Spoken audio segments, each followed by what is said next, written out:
যখন কিয়ামতের অবশ্যম্ভাবী ঘটনাটি সংঘটিত হবে, তখন কেউই তার সংঘটিত হওয়ার অস্বীকারী থাকবে না।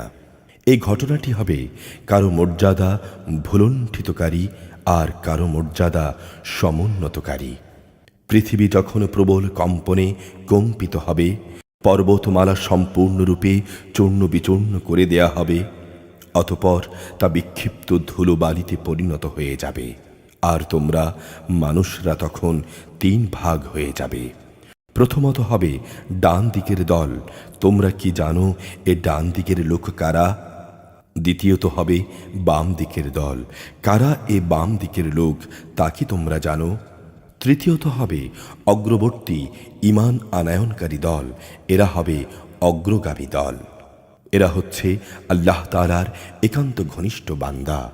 এরা নিয়ামতে পরিপূর্ণ জান্নাত সমূহে অবস্থান করবে। এদের বড় অংশটি হবে আগের লোকদের মধ্য থেকে, আর সামান্য একটি অংশই থাকবে পরবর্তী লোকদের মাঝ থেকে। তারা স্বর্ণখচিত আসনের উপর উপবিষ্ট থাকবে। তার উপর তারা একে অপরের মুখোমুখি আসনে হেলান দিয়ে বসবে।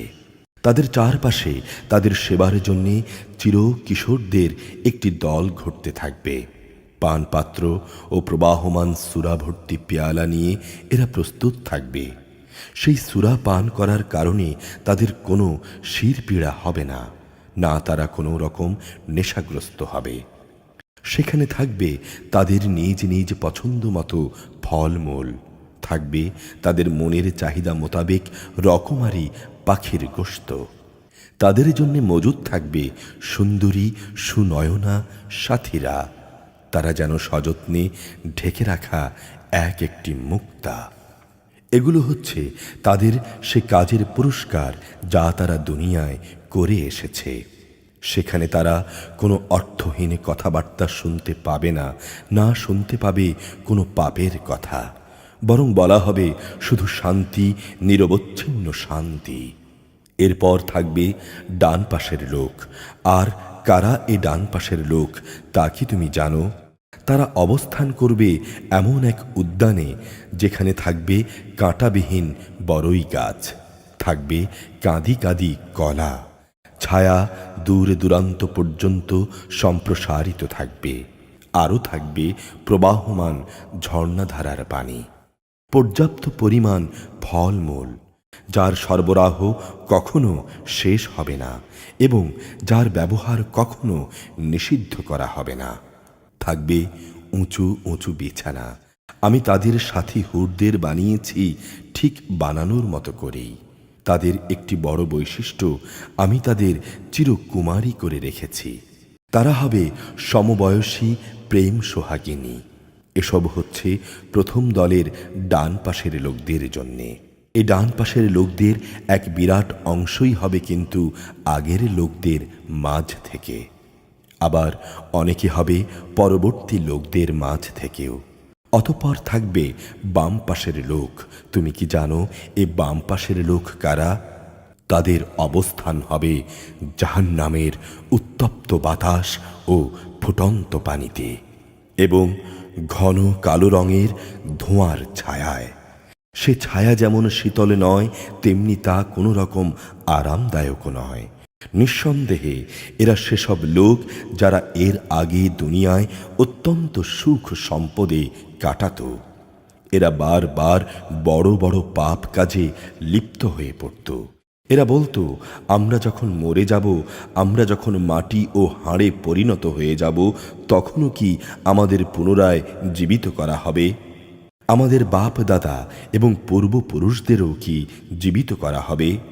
হে নবী, তুমি বলো, অবশ্যই আগে পরের সব লোককেই একটি নির্দিষ্ট দিনে একটা নির্দিষ্ট সময়ে জড়ো করা হবে।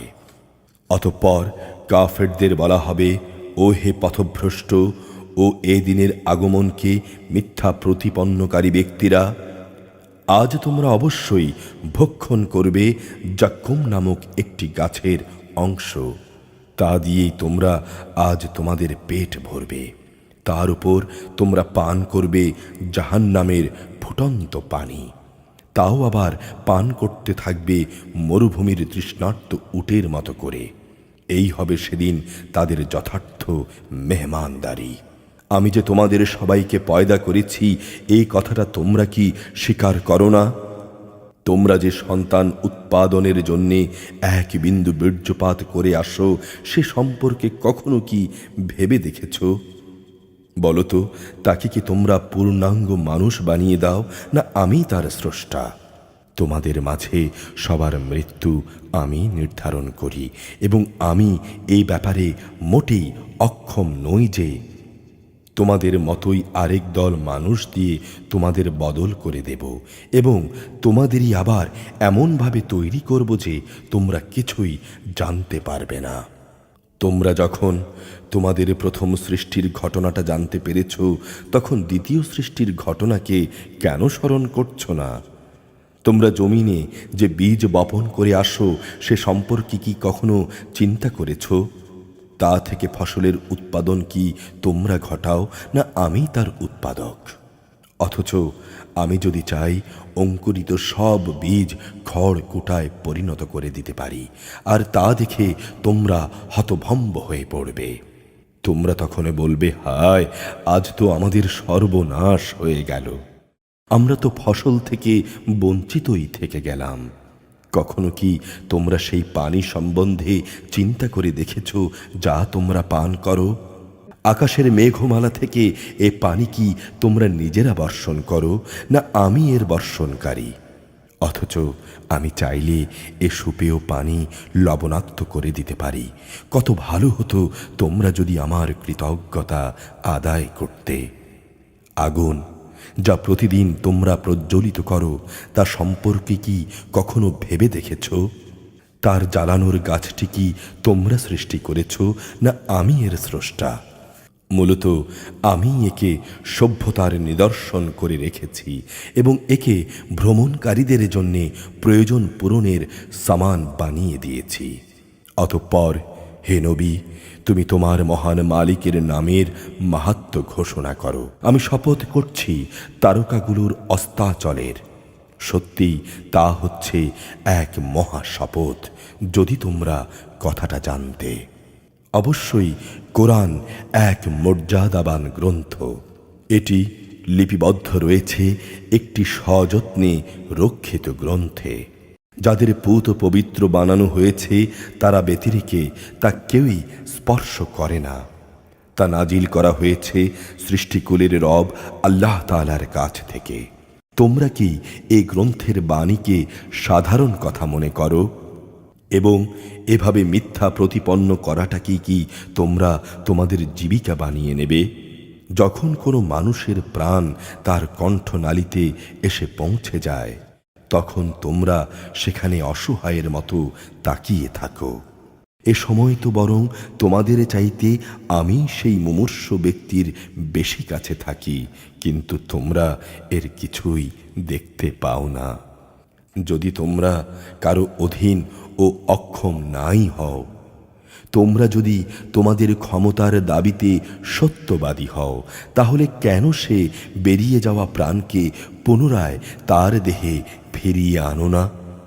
হ্যাঁ, যদি সে মৃত ব্যক্তিটি আল্লাহর নৈকট্যপ্রাপ্ত প্রথম দলের একজন হয়, তাহলে তার জন্যে থাকবে আরাম আয়েশ, উন্নত মানের আহার্য ও নেয়ামতে ভরপুর চিরন্তন জান্নাত।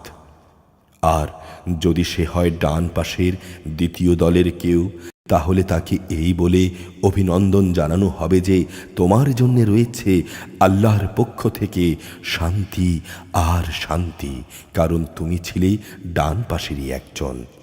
আর যদি সে হয় আল্লাহ তাআলাকে অস্বীকারী মিথ্যাবাদী পথভ্রষ্ট দলের কেউ, তাহলে ফুটন্ত পানি দ্বারা তার আপ্যায়ন করা হবে এবং সে জাহান্নামের কঠিন আগুনে উপনীত হবে।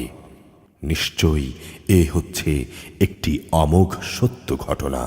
অতএব হে নবী, তুমি তোমার মহান মালিকের পবিত্র নামের তসবিহ পাঠ করো।